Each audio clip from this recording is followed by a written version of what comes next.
Hey everybody, welcome to Cardboard Box Gaming. Today we're going to be unboxing a KeyForge deck, and hopefully we get lucky and open something good. So let's jump right into it.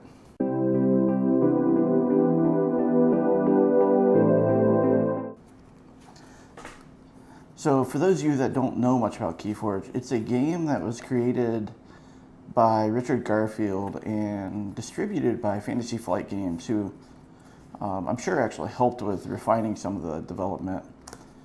And honestly, when I first heard about the game, it had literally just come out that day, which is pretty crazy. Normally I would have been paying better attention and found out the game way ahead of time, and I just had to try it. So I reached out to our local game store, and they were sold out. Like, they were completely sold out.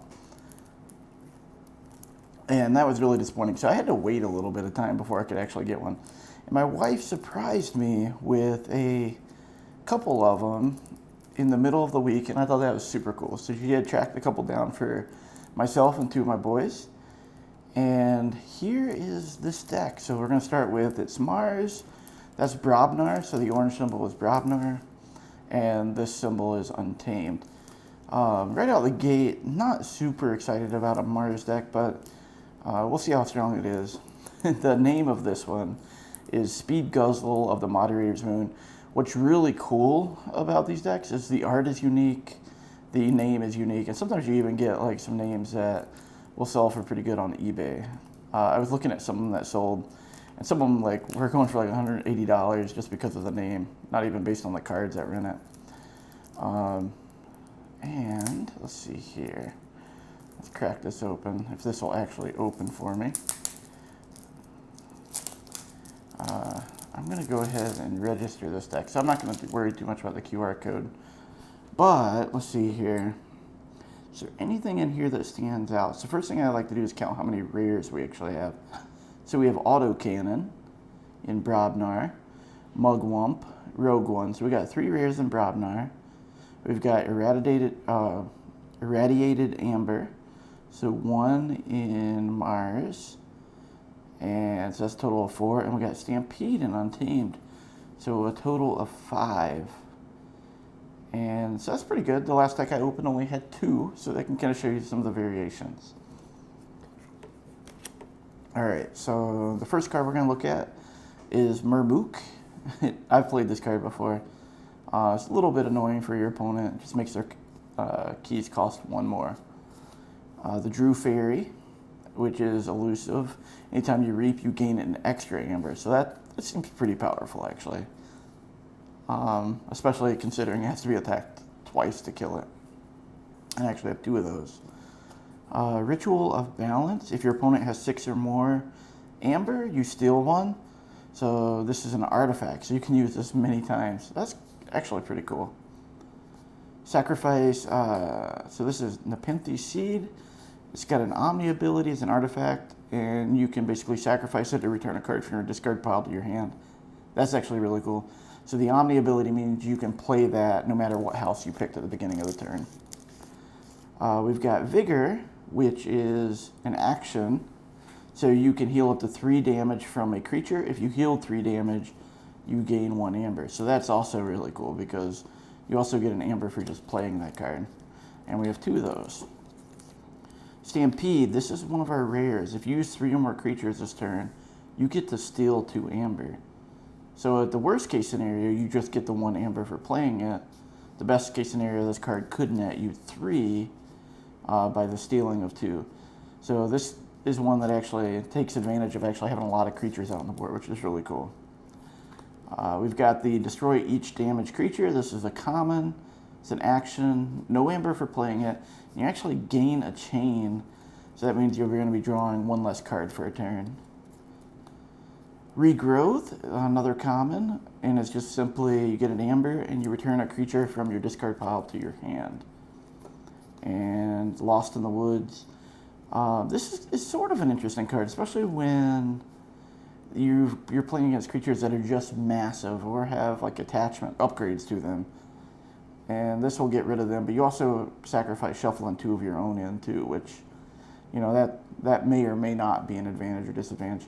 One thing that we do play, the way I do play this is like it just does as much as possible. So if you don't have any creatures, you can still play it, but the enemy's creatures would get shuffled in as well. So full moon, another common. So this looks like it changed really good. So if you can like archive, I don't know if this deck's going to have any archive ability. Probably not, because it doesn't have any of the houses that typically would do that. But if you could figure out a way to do a pretty big untamed turn, you could play this action and then just dump 4 creatures, get 4 amber in a turn, which would be pretty huge. And that looks like it's it for untamed. We go over to Mars, which again, I'm not like the most excited about, but let's see what we get. So upgrade, you get an amber just for playing it, so that's another amber gaining card. The creature gains destroyed. You may put this creature into its owner's archives. So there is actually an archive ability here on Mars. We have Yixlo Bolter, and when he fights or reaps, he deals 2 damage to a creature. If this damage destroys that creature, purge it. I love that on the reap ability, because you can just ping off some of their elusive creatures when they're annoying. We actually have 2 of those. The next creature we've got is Yixel Marauder. He gets +1 power for each amber on it, and you capture 1 amber for each friendly ready Mars creature. So if you can chain this with a bunch of ready Mars creatures, you can turn him into a powerhouse of a guy. And remember, the power actually affects this number, which is both the health and the attack. So say you can get 4 on them. A 6 creature is not something to scoff at. And for reaping here, you can use a friendly non-Mars creature. That's actually incredibly powerful. I'm a big fan of abilities that allow me to go to other houses. So that's pretty cool. And we've got the Mind Warper, who's elusive, and his action is choose an enemy creature. It captures 1 amber from its own side. Okay, that's an interesting... Choose an enemy creature, it captures 1. So that's actually pretty interesting, because you're basically taking one of their amber, putting it on one of their creatures, and when you kill that creature, you would get that amber. So pretty interesting gameplay there. Here is a creature that just makes opponent's keys cost 1+, 1 more amber. And remember, we have that other untamed card to do the same. And again, our capture is 1 amber. This actually seems so far rather powerful, and I'm pretty excited about. The next creature or artifact you play this turn enters the play ready.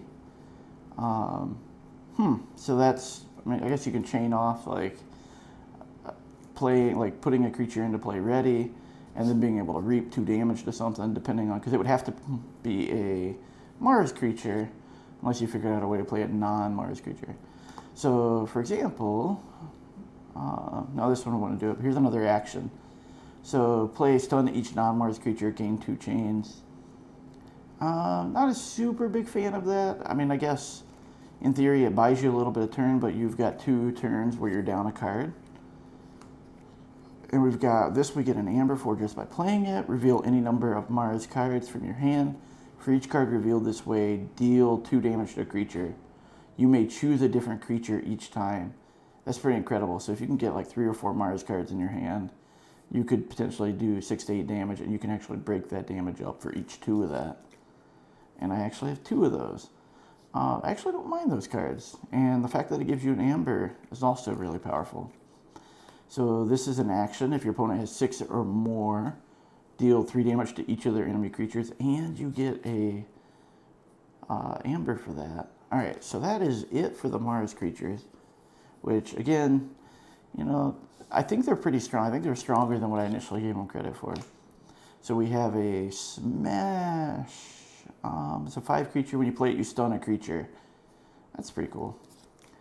We've got a Rogue Ogre. At the end of your turn, if you played exactly 1 card this turn, Rogue Ogre heals 2 damage and captures 1 amber. That's pretty cool. It doesn't talk about activating, so you could actually name a class that, and it doesn't have to be this class, you can name a class that is like super active on the board, but you only have 1 card you want to play. You would not only minimize, like take away 1 amber from them, but it would also heal itself as well. And that is a rare, so that is one of our rares, number 45. After an enemy creature is destroyed, fighting Mugwump, fully heal Mugwump and give it a +1 power creature. That's pretty cool. So as long as he beats somebody, he takes away all his damage and gets a little bit bigger. And again, that's also a rare. That's our other rare. We have some pretty big Brobnar creatures. This guy actually has armor. And before fight, deal 1 damage to each enemy creature. That's pretty incredible. Earthshaker I always really like too, because he's just a monster of a creature. But you do have to remember, with us, there's a little bit of anti-synergy going on because a lot of our Mars creatures are small. And actually a lot of our untamed creatures are small. So we'll have to time this right. And there may be a time that we have to like hold on to stuff and let them build up the board and then wipe them. Or maybe we just end up discarding that card sometimes. So Valdor deals +2 power, +2 damage while attacking an enemy creature on the flank. So, okay, so he just gets 2 extra damage if he attacks a creature on the flank. Easy enough. Here's an artifact, which I haven't seen this one yet. So you gain 1 amber for each enemy creature that was destroyed in a fight this turn. So you have this sitting on the battlefield. You just plan a big attack with Brobnar. Would have to be Brobnar. Kill a bunch of stuff, and then hopefully you get 1 or 2, maybe 3 amber if you're lucky. Oh, I hate that. I don't ever like having 2 of these, but I guess in theory this is probably a little bit more beneficial than some of the other artifacts that I really dislike having multiple of, because both of these could net me even 1 amber on a turn if I can kill 1 of their creatures. So I get rewarded for that. That's pretty cool. And the unfortunate thing is it says in a fight, so it has to be fighting with creatures. And here's an Omni ability. This is another artifact, and you can sacrifice it just to do 4 damage to a creature. But it does give you a raw amber just for playing it. And now we have this one. We get an amber just for playing it, and we deal 1 damage to each creature after it enters play. And again, we have another action that gives us an amber. Discard cards from the top of your deck until you either discard a Brobnar creature or run out of cards. If you discarded a Brobnar creature this way, put it into your hand. So basically, I mean, if you're playing this early enough, you're guaranteed a creature that you can play that turn because you've called the Brobnar house and gaining that amber. I've always really liked this card, to be honest with you, because worst case scenario, you get to empty your deck and reshuffle everything back in. And last, we've got Loot the Bodies, which is an action. For the remainder of the turn, gain 1 amber for each time an enemy creature is destroyed. And that is our deck.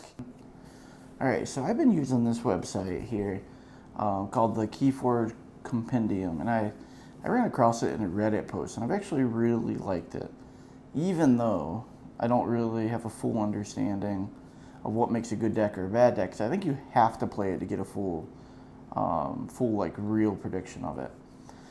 But it gives you like a good summary of things. So, for example, you can see that the deck has, and I'm going to try to zoom that in. Hopefully this shows up pretty well on the camera. But you can see that you've got 15 creatures, 14 actions, 6 artifacts, and only 1 upgrade. 5 rare, 9 uncommon, and 22 common cards.